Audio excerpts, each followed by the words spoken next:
በፖለቲካው ሳይንስ ዓለም ውስጥ ክሊንተሊዝም ወይም ፕሮክሲ ሄጅመኒ የሚባል አንድ ትልቅ ስትራቴጂ አለ።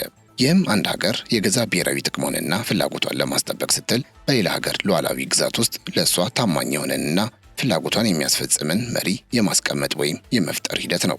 ለዚህ አሰራር በዓለም ታሪክ ውስጥ እንደ ትልቅ ማሳያ የሚጠቀሰው አሜሪካ በቀዝቃዛው ጦርነት ወቅት በላቲን አሜሪካ ሀገራት ወይም ለምሳሌ በቺሊ ለእሷ የማይመቹ መሪዎችን በማስወገድ የዋሽንግተንን ፍላጎት የሚያከብሩ መሪዎችን ስልጣን ላይ የሾመችበት የታሪክ ምዕራፍ ይጠቀሳል። አሁንም ቢሆን ያሉ አብዛኛው አፍሪካ ሀገራት መሪዎች የሚሾሙትና የሚነሱት በአሜሪካ ጥቅም ላይ የተመሰረተ እንደሆነ ይታወቃል። ይህ በሌላ ሀገር ጓዳ ገብቶ የወደፊት ዕጣ ፈንታን የመወሰን ጥበብ በዲፕሎማሲ ቋንቋ ሬጅሚ ኢንጂነሪንግ ተብሎም ይጠራል። ታዲያ ይህ በሩቅ የምናውቀው የሀያላን ሀገራት አሰራር አሁን እዚሁ ወደ ምስራቅ አፍሪካ የመሆን እድሉ ሰፊ መሆኑን አንድ ሪፖርት በይፋ አመልክቷል። ጂኦፖለቲካል ሞኒተር ባስቀመጠው በዚህ አስገራሚ ሪፖርት ውስጥ እጅግ ያልተጠበቁ አማራጮች የተዘረዘሩ ሲሆን ከነዚህ ውስጥ ዋነኛው ኢትዮጵያ በኤርትራ ውስጥ የሚቀመጥ የራሷን ሰው ለማስቀመጥ የሚረዳት ወርቃማ እድሎች መኖራቸውን የሚያትተው ክፍል ነው። ኢትዮጵያ ይህንን እቅድ እውን ለማድረግ አጥብቃ እየሰራች እንደሆነና ካለፉት ጥቂት ዓመታት ጀምሮ በዲፕሎማሲውም ሆነ በወታደራዊ መስክ የምታደርጋቸው እንቅስቃሴዎች ለዚህ ትልቅ ምስክሮች ናቸው ይላል። ለመሆኑ ይህ ሚስጥራዊ እቅድ ምንድን ነው? ኢትዮጵያ በቀይ ባህር ላይ ያላትን የዘመናት ጥም በኤርትራ የስልጣን ሽግግር ውስጥ እንዴት ልታረካው አሳሰፈች የሚለው ጥያቄ በዛሬው ልዩ ጥንክራችን ላይ ምላሽ የሚያገኝ ይሆናል። እድሜያቸው ወደ 80 ዓመት የተጠጋውና ለ30 ዓመታት ኤርትራን ቆልፈው የገዙት ፕሬዝዳንት ኢሳያስ አፈወርቂ ተተኪ ለማሳወቅ የፈሩበት አንዱ ትልቁ ሚስጥርም ከዚሁ ስጋት ጋር በጥብቅ የሚያያዝ እንደሆነ ሪፖርቱ አመልክቷል። እጅግ በሚያስገርም ሁኔታ ደግሞ ያኔ ከሁለቱ ሀገራት እርቅ በኋላ አምባሳደር ሬድዋን ሁሴን በኤርትራ የኢትዮጵያ አምባሳደር ሆነው መሾማቸው በዚህ ስውር ፖለቲካዊ ድራማ ውስጥ ምን ሚና ይኖራቸዋል የሚለው ጉዳይ የእቅዱን ጥልቀትና አስገራሚነት የሚያሳይ ነው። አምባሳደሩ በአስመራ የነበራቸው ቆይታና ከዚያ በኋላ አሁን ያላቸው ቁልፍ የደህንነት ሚና ኢትዮጵያ በኤርትራ የውስጥ መዋቅር ውስጥ የዘረጋቸውን የስለላና የዲፕሎማሲ መረብ ፍንጭ የሚሰጥ ነው። በዛሬው ልዩ ዝግጅታችን የፕሬዝዳንት ኢሳያስ ዘመን ማብቂያን ተከትሎ በኤርትራ ምድር ሊፈጠር የታሰበውን አዲስ መንግስትና የኢትዮጵያን ስትራቴጂካዊ ሴራ ጂኦፖለቲካል ሞኒተር ይዞት ከወጣው መረጃ በመነሳት አስገራሚ ትንታኔ በመረጃና በማስረጃ እያስደገፍን እናቀርብላችኋለን። ታዲያ እናንተ ለቻናላችን አዲስ ከሆናችሁ ሰብስክራይብ በማድረግ ቤታችንን እንድትቀላቀሉ እየጋበዝን ይህን ቪዲዮ ደግሞ ላይክ ማድረጋችሁን እንዳትረሱ ስንል በአክብሮት እንጠይቃችኋለን። ፕሮግራሙን እስከ ፍጻሜው እንድትሰሙትም እንመክራለን። አብራችሁን ቆዩ።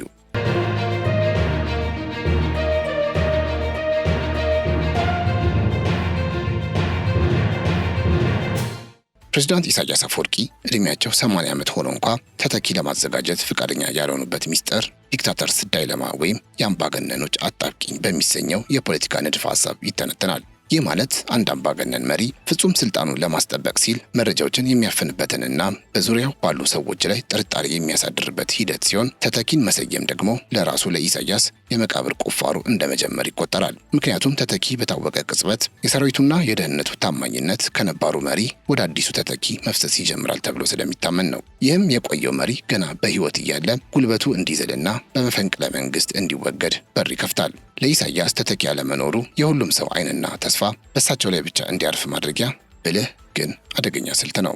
በዚህ ምክንያት የኤርትራ የወደፊት ዕጣ ፈንታ በመሪው ፍላጎት ሳይሆን በድንገተኛ ክስተቶች የሚወሰን ሆኗል። በዚህ አጣብቂኝ ውስጥ ያለው ሌላኛው አስገራሚ ነጥብ ፕሬዝዳንቱ በጀነራሎቻቸው መካከል የሚፈጥሩት ሆን ብለው የሚሰሩት የስልጣን ሽኩቻ ነው። በኤርትራ ወታደራዊ መዋቅር ውስጥ አንዱ ጀነራል ሌላውን እንዲሰልልና እንዲጠራጠር በማድረግ ማንም ጀነራል የራሱን የኃይል መሰረት ገንብቶ ለስልጣን እንዳይበቃ አድርገዋል። ይህ ዲቫይድ ኤንድ ሩል ወይም ከፋፍለ ግዛ የተሰኘው ጥንታዊ ስልት ኢሳያስን ለ30 ዓመታት በስልጣን ላይ ቢያቆያቸውም ሀገሪቱን ግን መሪ አልባ ወደሆነ የጥፋት አፋፍ ገፍቷታል። ተተኪ አለመኖሩ ለኢሳያስ የግል ህልውና ዋስትና ቢሆንም ለኤርትራ ግን የስልጣን ሽግግሩን በደም የተጨማለቀ የእርስ በርስ ጦርነት የማድረግ እድሉን እጅግ ያሰፋዋል። ፕሬዝዳንት ኢሳያስ ተተኪያቸውን በይፋ ለማሳወቅ የማይፈልጉበት ሌላኛውና እጅግ አሳሳቢው ምክንያት ተተኪ ተብሎ ስሙ የሚጠራው ግለሰብ ገና ስልጣኑን ሳይረከብ ከሌሎች የውጭ ሀገሮች ጋር በሚስጥር ግንኙነት በመመስረት እሳቸው ገና በህይወት እያሉ መፈንቅለ መንግስት ሊያደርግባቸው ይችላል የሚለው ስር የሰደደ ስጋት ነው። አምባገነን መሪዎች በታሪካቸው እንዳዩት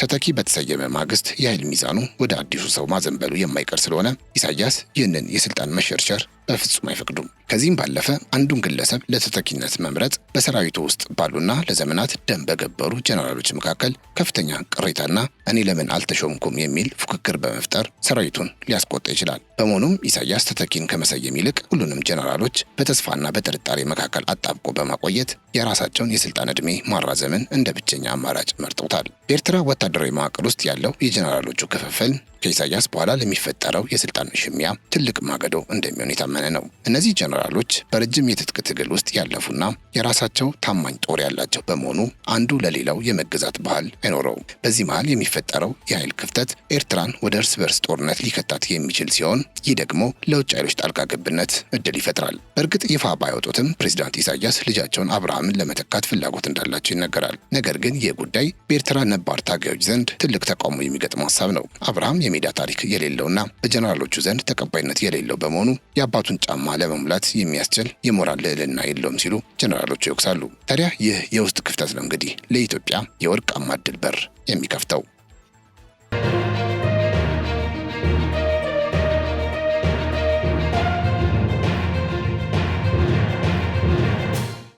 ይህ የቤተሰብ ወራሽነት ሙከራ ወይም ዳይናስቲክ ሰክሰሽን ከወታደራዊ አመራር ጋር ግጭት ሲፈጠር ኢትዮጵያ ይህንን አለመግባባት ተጠቅማ የራሷን ወዳጅ ጀነራል ልታበረታታ ትችላለች። ኢሳያስ ተተኪ ባለማዘጋጀታቸው ምክንያት የሚፈጠረው የኃይል ባዶነት ወይም ፓወር ቫኪዩም ኢትዮጵያ የራሷን ጥቅም የሚያስከብርና በቀይ ባህር ላይ ያላትን ፍላጎት የሚደግፍ መሪ ወደ አስመራ እንድታመጣ ምቹ ሁኔታ ይፈጥርላታል።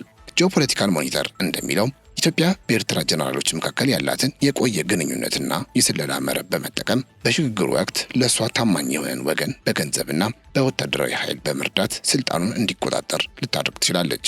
ይህ የኢትዮጵያ ስልታዊ ዝግጅት በፖለቲካ ሳይንሱ ስትራቴጂክ ሪያሊዝም በሚባለው ንድፈ ሐሳብ የሚመራ ሲሆን ይኸውም አንድ ሀገር በቀጠናዋ ላይ ያላትን የበላይነት ለማረጋገጥ ስትል የጎረቤት ሀገራትን የውስጥ አለመረጋጋት የመጠቀም ጥበብ ነው። በዚህ ቲዮሪ መሰረት ኢትዮጵያ በኤርትራ ውስጥ የሚፈጠረውን የስልጣን ክፍተት የምትመለከተው የቆየውን የቀይ ባህር ጂኦፖለቲካዊ ቁልፍ በእጇ ለማስገባት እንደሚያስችል ወርቃማ አጋጣሚ ነው። ይህ ሂደት በቀጥታ ወታደራዊ ወረራ ሳይሆን በረቀቀ መንገድ ከመጋረጃ ጀርባ የሚከናወን የኃይል ሽግግር ማድረግ ነው። ዓላማውም በኤርትራ ውስጥ የሚነሱ የውስጥ ተቃውሞችንና የጀነራሎችን ሽኩቻ በመጠቀም የኢትዮጵያን የደህንነት ዋስትና የሚሰጥ መሪ በድርድር ጠረጴዛ ላይ እንዲወጣ ማድረግ ነው። በመሆኑም ኢትዮጵያ በኤርትራ ሰማይ ስር የሚንቀሳቀሱ የተለያዩ የኃይል አውታሮችን በማጥናት የትኛው ወገን ለብሔራዊ ጥቅሟ ይበልጥ ታማኝ እንደሚሆን በመለየትና ያንን ወገን በጥላ መንግስት ወይም ሻዶ ገቨርንመንት መልክ በማደራጀት የድል ጊዜዋን ትጠባበቃለች ማለት ነው።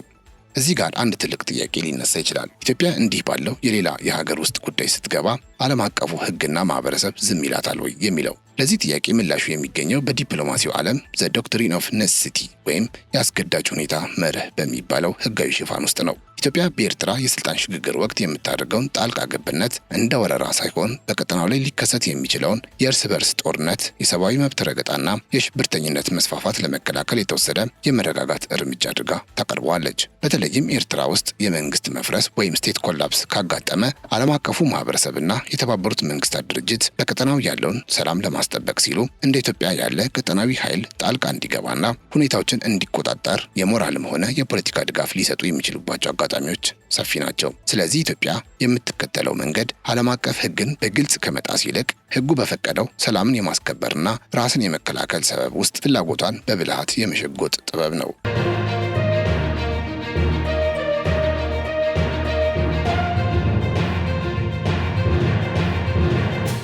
ሌላው ፕሬዚዳንት ኢሳያስ ተተኪያቸውን በይፋ ለማሳወቅ የማይፈልጉበት ምክንያት ተተኪ ተብሎ ስሙ የሚጠራው ግለሰብ ገና ስልጣኑን ሳይረከብ ከኢትዮጵያ ጋር ቀጥተኛ ግንኙነት ሊጀምር እንደሚችል ስለሚፈሩ ነው። እዚህ ጋር ከስዩም ተሾመ ያገኘናትን አንድ ሀሳብ እናንሳ። በዚህ ጨዋታ ውስጥ ነው እንግዲህ የአምባሳደር ሬድዋን ሁሴን ስም የሚነሳው። አምባሳደር ሬድዋን የዛኔ በርቁ ጊዜ በኤርትራ የኢትዮጵያ አምባሳደር የነበሩና የአስመራን የውስጥ የፖለቲካ መዋቅር፣ የጀነራሎቹን ስነልቦና እንዲሁም የቤተ መንግስቱን ሚስጥር አበጥረው የሚያውቁ ሰው ናቸው።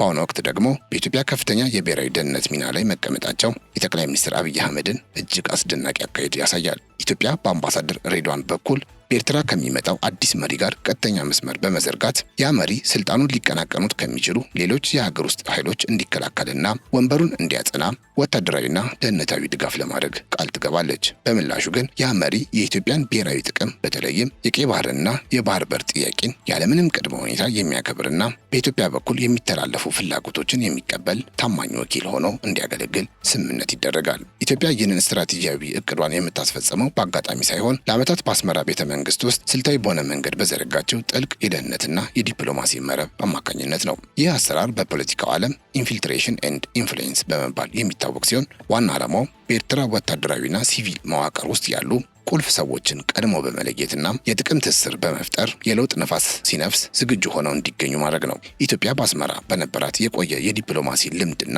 የቅርብ ክትትል የትኞቹ ጀነራሎች ከኢሳያስ አገዛዝ ጋር ቅሬታ እንዳላቸውና የትኞቹ ደግሞ ለቀጠናዊ ትብብር ወይም ለኢትዮጵያ ፍላጎት ቅርብ እንደሆኑ አበጥራ ታውቃለች። በመሆኑም የስልጣን ክፍተቱ ሲፈጠር ኢትዮጵያ አዲስ ኃይል ከባዶ ከመፍጠር ይልቅ ቀድሞውንም በአስመራ የስልጣን እርከን ውስጥ ያሉና በእሷ ድጋፍ ወንበራቸውን ማጽናት የሚችሉ አጋሮችን ወደፊት ታመጣለች። ይህ አይነቱ ግንኙነት የኢትዮጵያን ብሔራዊ ጥቅም በተለይም የቀይ ባህር ቁልፍን ያለምንም ጦርነት በእጇ የሚያስገባ የስኬት ቀመር ነው። ታዲያ ኢትዮጵያ ይህንን ስታቀድ በስሜት ተገፋፍታ ሳይሆን የቀይ ባህር ፖለቲካ ያለ ኤርትራ ቀጥተኛ ተሳትፎ ሊፈታ እንደማይችል ካላት ጥልቅ እምነት በመነሳት ነው። ምሁራን እንደሚሉት ኢትዮጵያ ካለ ባህር በር መኖሯ እንደ መታፈን ስለሚቆጠር አዲስ አበባ አሁን የምትከተለው ስልት የኤርትራ ሉዓላዊነት የመንካት ሳይሆን በሁለቱ ሀገራት መካከል ያለውን የጥል ግድግዳ በማፍረስ የጋራ የኢኮኖሚና የደህንነት ቀጠና የመፍጠር ስትራቴጂ ነው። ይህ ደግሞ የሚሳካው በአስመራ ቤተ መንግስት ውስጥ የግጭት ነጋዴ ሳይሆን የሰላምና የልማት አጋር የሚሆን መሪ ሲቀመጥ ብቻ እንደሆነ ኢትዮጵያ በጽኑ ስለምታምን ነው። በእርግጥ ይህ የኤርትራ የስልጣን ሽግግር እንቆቅልሽ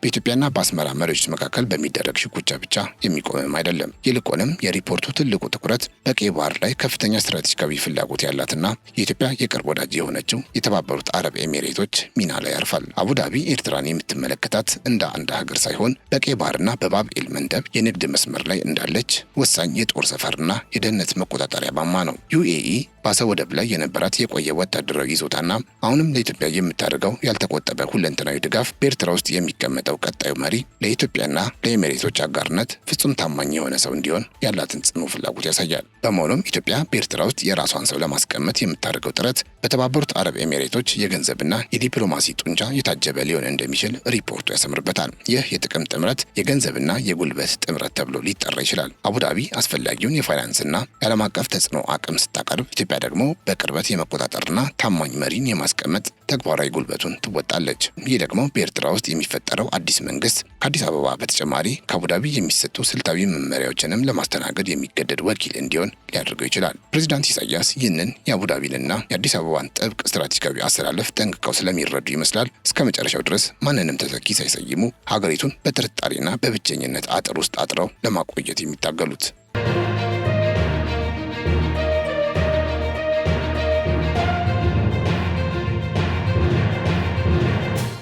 በጥቅሉ ሲታይ ግን የኤርትራ ቀጣይ ዕጣ ፈንታ በፕሬዝዳንት ኢሳያስ አፈወርቂ የግል ውሳኔ ሳይሆን በቀጠናው ባሉ ሀያላን ሀገራት ስትራቴጂካዊ ፍላጎትና በአጋጣሚዎች የሚወሰን ይመስላል። የኢሳያስ ተተኪ አልባ አገዛዝ ሀገሪቱን ለጊዜው ከውስጥ መፈንቅለ መንግስት ታድጓት ሊሆን ይችላል። ነገር ግን የመሪው ዕድሜ በገፋ ቁጥር የብቸኝነት ኤርትራን ለውጭ ጣልቃ ገብነት ይበልጥ ተጋላጭ አድርጓታል። ኢትዮጵያ ይህንን የታሪክ ክፍተት ተጠቅማ የምታደርገው ስውር የዲፕሎማሲና የደህንነት እንቅስቃሴ በቀይ ባህር ላይ ያለውን የኃይል ሚዛን ለዘላለም የሚቀይር አዲስ ምዕራፍ ነው። ይህ ሂደት ከቀላል የስልጣን ሽግግር ባለፈ የምስራቅ አፍሪካን ፖለቲካዊ ካርታ በአዲስ መልክ የሚፈቅና ሀገራትን በኢኮኖሚና በደህንነት ረገድ እርስ በርሳቸው በጥብቅ የሚያስተሳሰር ታሪካዊ ማዕበል ይዞ እየመጣ እንደሆነ ይታመናል። በመጨረሻም ጂኦፖለቲካል ሞኒተር ያወጣው ይህ ሪፖርት የሚያሳስበን ትልቁ ቁም ነገር በአፍሪካ ቀንድ የማይለወጥ የሚመስለው ፖለቲካዊ ዝምታ ለትልቅ አውሎ ነፋስ መዘጋጀቱን ነው። ኢትዮጵያ የራሷን ሰው በአስመራ ቤተ መንግስት ውስጥ ለማስቀመጥ የምታደርገው ጥረት ቢሳካ ቀጠናው ከዘመናት ግጭት ወጥቶ ወደ አዲስ የጋራ ተጠቃሚነት ሊያመራ የሚችልበት እድል ቢኖርም ሂደቱ ግን እንደ እሳት የጋለና